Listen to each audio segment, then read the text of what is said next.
So, hi, Maximilian. Hi, Philip. Hi. Hi, Julia. So, those two guys are part of our Sigma Squared Society. And can we get a little bit more silence in the back, please? Shh. Thank you. And I would love for this conversation to be, about your personal journeys. You're the co-founder of Panathēnea, you're the co-founder of ERC System, but that's not even the first company that both of you have built. And how old are you guys right now, actually? Once again, How old are you right now? I actually am 20 years old already, so I actually feel kind of old. Although this is about young entrepreneurs, looking at what's being done in the world right now, I feel like with 28, you're already quite old. Well, but when did you start? So yeah, I'm a couple of months younger, basically, but still 27 now. Yeah. Right. And when did you start your first company? I was about actually, so I was in university studying business, and I was not really fascinated by the lectures, I would say, and so I ended up, after doing like some smaller projects. I mean, you mentioned that you sold candy in your neighborhood, so I was actually delivering groceries to elderly people and sick people with a group of friends, and that was non-profit, but it's some sort of what gorillas did when I was, I think, 17. And then, went into my first startup at the age of 19, when I was able to join a professor and my now co-founder who sold his prior company. And then we built a company that does the game schedules for all professional sports leagues, basically, in Europe. That's really awesome. And you also have quite a few commonalities, right? Yeah. Sports as well. So you started out in sports, right, as well, or something in that direction? That's more like an interesting side fact that I tell to investors, but it also helps building a company. I was once a professional soccer referee. So actually for a long time I didn't want to build a company. I always wrote that I want to become a professor. So during university I went really deep into engineering, like super deep, and I didn't even know what a startup is, what venture capital is. I basically started my first company more by accident because I was part of a university project where they said, okay, find a startup idea. And in that process, I went out to companies and I told them that I had a company and that I had a software. And then they started contract negotiations. And I thought, okay, let's see where this goes. And then I sort of by accident closed 2 DAX enterprises, and then I went to 2 co-founders or people that I knew, and I'm like, if we want to do this startup thing, we could do it with real companies and paying contracts.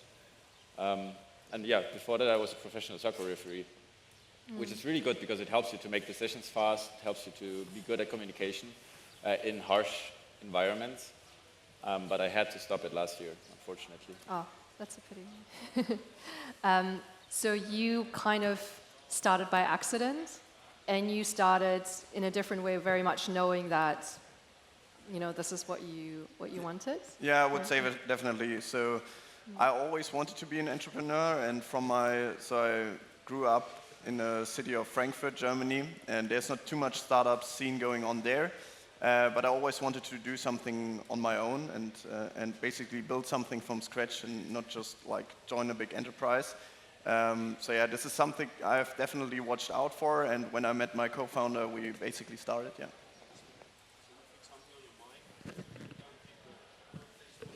think you have to get up. -1. Sorry, you were saying? No, that was basically the start, and and then I think already after a couple of weeks that I was into that first startup, I noted like, okay, this is going quite well, and I was basically, I think, confirmed on my path, and then also, founded Panathēnea 3 years later, and I think I'm super happy with the decision. And the path that I've been to. I mean, we all know that sometimes it gets ugly, and it's a very stressful job to have. But I think to be able to build something from scratch, and how you said it first in your talk, to be able to somehow change the world even a little bit, is a very great thing.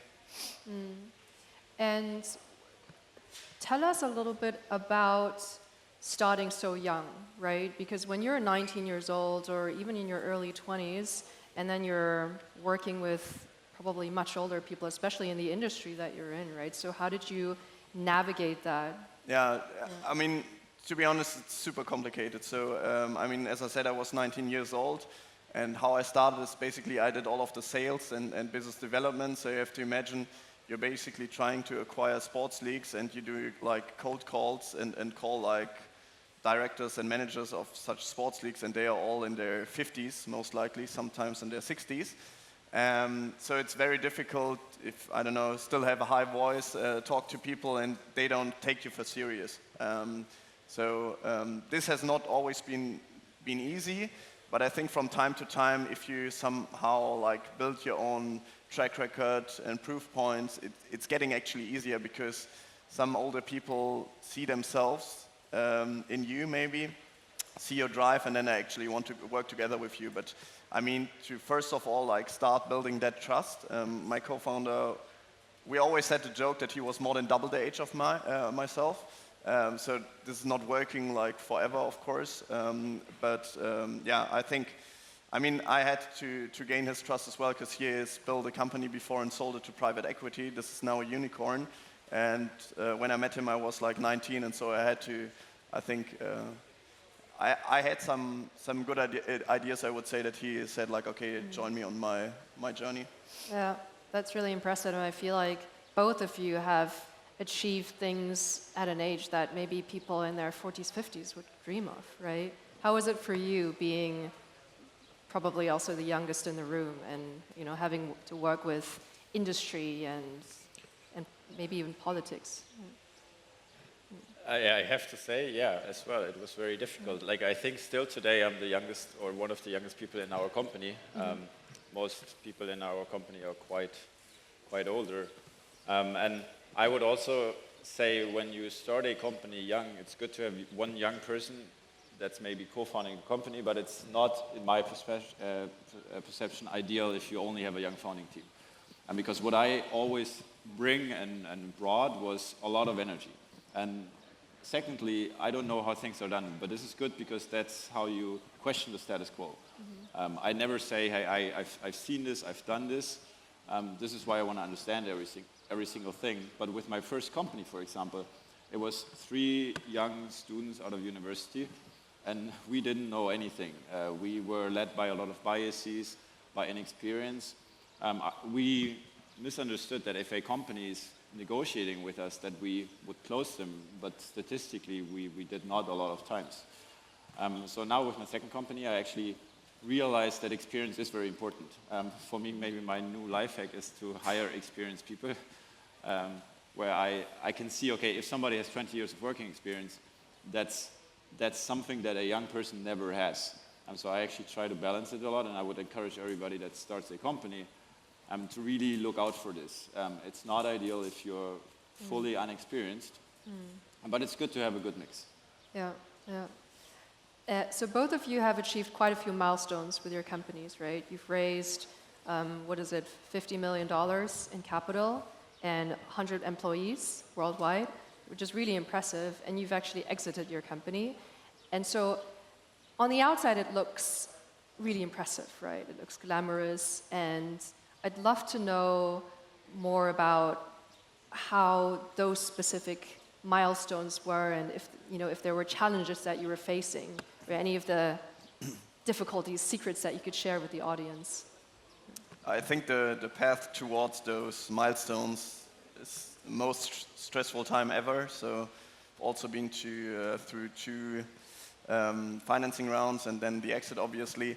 And I mean, the time just before is not nice at all, because you don't know if it's actually going to work out or not. And internally with your people, you try not to show too many emotions, but sometimes, of course, in such a process, things are going down the road, and you still need to be positive, show them, okay, we need to work harder with the customers, and in your head, you're basically just thinking about this exit process. And I think so you're working towards those milestones, and once you achieve them, I think for a couple of seconds you're actually quite lucky, quite happy and relieved. But I think the very next day it always feels a bit strange. I mean, I haven't left the company that bought us, so I'm still on board there and leading like the business operations worldwide.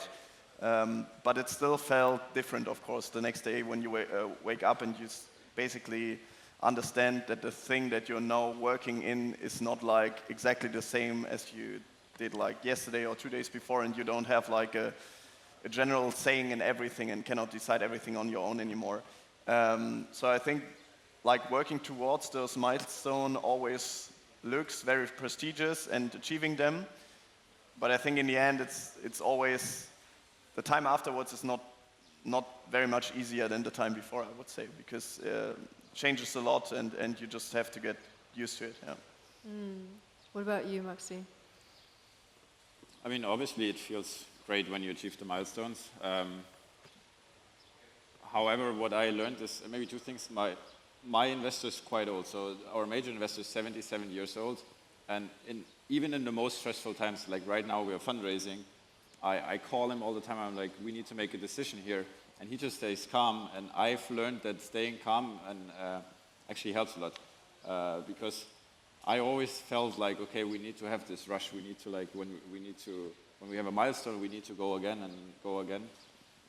But for example, with my first company, when we had our first term sheet, we sat down and we stayed calm and we were like, okay, how are we feeling? And all of us said, my first CTO said, oh, I want to sell the company. I said, I hate my customers. And then we're like, okay, wait, maybe we shouldn't sign this term sheet right now. Because we feel rushed so much, and then everybody's like, okay, you need to do this, especially investors and VCs. They always tell you, okay, you need to go fast, and why you're so slow, and let's go fast. And now it's for me, it's different. Now sometimes I'm like pushing back. I'm like, I actually need some time here to stay calm, because all these milestones, they come with a lot of responsibility, like scaling to 100 people for us. What I also always say, we had to lay off 20 people last year, 2 times. And this is also tough because we scaled too fast. We were realizing we have no idea who we are hiring. There were people in the office that I didn't even know. And we also were questioning, what are they doing all day? I'm already at a small company, maybe at 100 people. So staying calm is, I think, very important, and not getting rushed by the outside. Yeah. So this is something that I've learned now. It's like, actually, okay, am I the one that's driving the process, or is it outside influences? Yeah, I love that point, because it's so easy to get pressured by outside forces into a decision that we don't even actually want to make, and then we regret having made that decision. Yeah. And what you also said about scaling is, it's so interesting that a lot of founders, right, from 0 to 1, they're great at starting things up, but then what the company needs, especially when there are 100 employees, is something very different than the first days of starting the company, right? And so what have you learned? You talked a little bit about it already in terms of who do we hire? We don't even know who to hire and how to navigate all of that. But what have you learned, in that scaling process of now the company's also having very different needs than it had at the beginning? Maybe I can take this because we're continuously discussing it. In the end, a company is a lot of people that work in processes. And when you're a small team, everybody's like full energetic and it's chaotic and it's nice to like just get things done and improvise. If you're 50 people or more, then improvising is bad. I need to understand every single process in the company, and we need people to follow them. So this is something like when I start a new company, I would actually start very early on with saying, okay, these are the processes that we make decisions, that we document them. Because this is so important, and this is something that I've never been taught. Like we talk a lot about, okay, you want to change the world, that's how you raise capital. Okay, so there's certain things that you get taught, but nobody talks about processes. Okay, how do we source a lot of talents? How do we make decisions? How do we document them? How do we track if the people that we've hired are good? Who's involved in the decisions? Who should be in the meetings, and then who's communicating all that stuff? This is like the day-to-day work that I think we need to talk more about, because otherwise it's chaotic. And if you want to change the world, you need to build a great company, and this means you need to have incredible processes within a company. Yeah, thank you for sharing. Philip, for you, if Because if we look back now at, let's say, even your 19 or 20-year-old self, what would you tell that younger version of yourself, and what are the learnings now that you would give to that person? I would say definitely be a bit more relaxed in a lot of like scenarios, because I think sometimes if you start this journey into entrepreneurship, then you think like, okay, everything will be great. Of course, there will be some downs, but you have to really think about that you will be with your business 24/7, like every day of the year and every minute of the day that you're awake, and even sometimes while you're sleeping. And I think this is something you should really tell younger people, that because I've seen people that basically burned out, and it's not for everyone, and that's also, I think, not bad. But in general, I could just recommend it to everyone who really wants to drive, who wants to shape something, because it's the best thing ever to be like also among people. Max and I, we got to know each other like 4 years ago, and it's just great to be with those people who also changed the world in some different sectors, I would say, and being able to have a saying in this and try to shape our world is great. So I would definitely recommend it, but like be more relaxed in a lot of situation. It's not always as hard as it looks like for it. Can you give a specific example or a time when you made a mistake, right? Where there was a failure of some sorts, and sure. The first company I've worked in was totally bootstrapped, and also the company that my co-founder built before and was bootstrapped. So once we started Panathēnea, and basically, we just had 4 pitches, and then 3 investors directly said, okay, we will give you money, start the company. And we didn't really have a clue about VC and this whole industry, because saying that in Frankfurt there are not many VCs, and some approached us and they said, okay, here's money, and then we said, okay, let's go ahead. And we co-founded the company with 2 professors.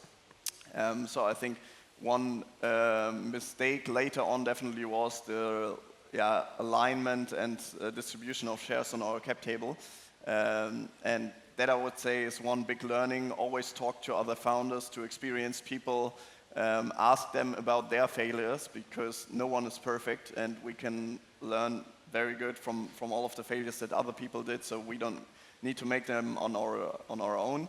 We had basically this fuck up. I would say that we always had the problem that we needed to renegotiate the cap table, and in Germany this is a huge problem, because if you already have a valuation and then want to swap shares from one to the other person, it directly gets into tax complications. And the amount of the valuation is just paper money, but if you're then over a certain amount, you actually, if you do a mistake, you would actually face jail.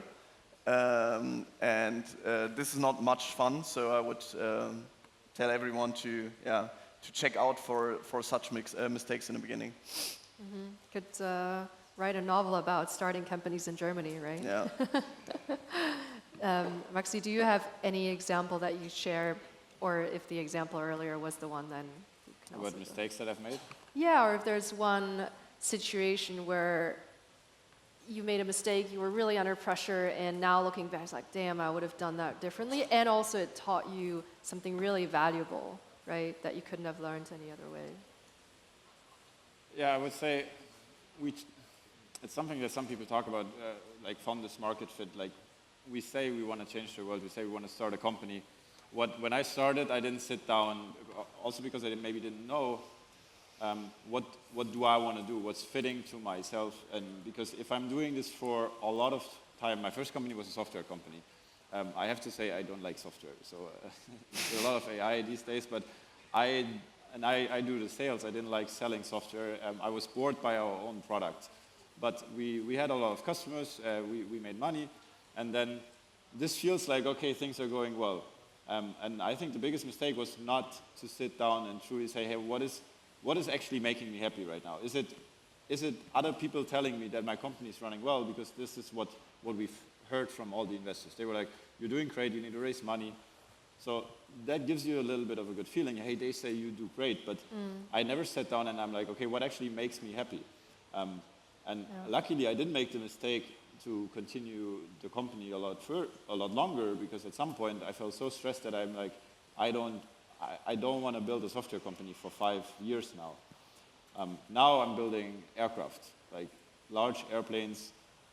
That makes me happy. Like, I can motivate anybody. I go into our hangar, I see our airplanes, and I'm like, this is truly making me happy. It's not other people telling me, oh, this is great.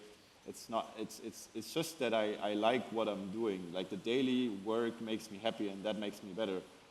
And yeah, the mistake in the beginning was not to really think about what's making me happy, and not to take the time, not a couple hours, but I'm actually saying take a week and sit down and write down what is truly making me happy every single day, and then make a decision based on that.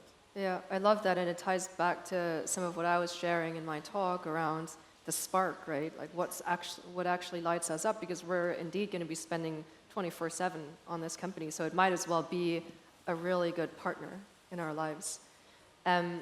So I know that we didn't actually go too much into what the companies actually do, and I want to use this energy of the spark to say, okay, what's the spark, right? Like, what lights you up when you do what you do, and can you tell the audience in just a few sentences what that's all about? Definitely. So I'm very much into the space of optimization. As we are sitting here in a historic environment, like all over, like Athens, it's amazing to see all the old structures, and where people were strolling around a couple of thousand years ago already and talking about mathematics. So I'm into like big planning processes. So you can see the first company I've joined, we did the schedules, fixtures for professional sports leagues. So if you ever wonder why, I don't know, Olympiacos is playing first match home in UEFA Champions League, that's something that we do. Or like big improvements of spectator numbers. So that's like the first company.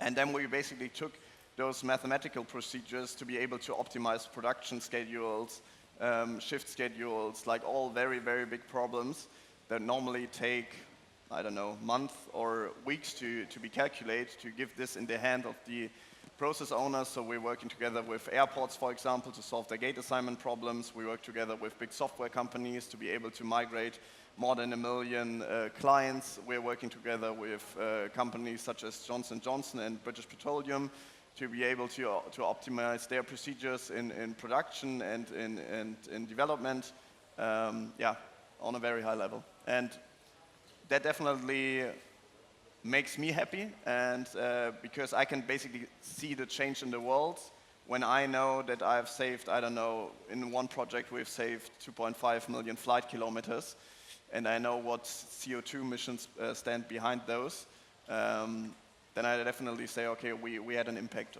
on something. Thank you. What about you? I mean, what makes me happy is the kind of product that we're building. If you guys Google our company, you'll see a picture of our aircraft. And this is my whole pitch to investors and people that I hire. When they ask me what I do, I usually just pull out my phone and I show a picture.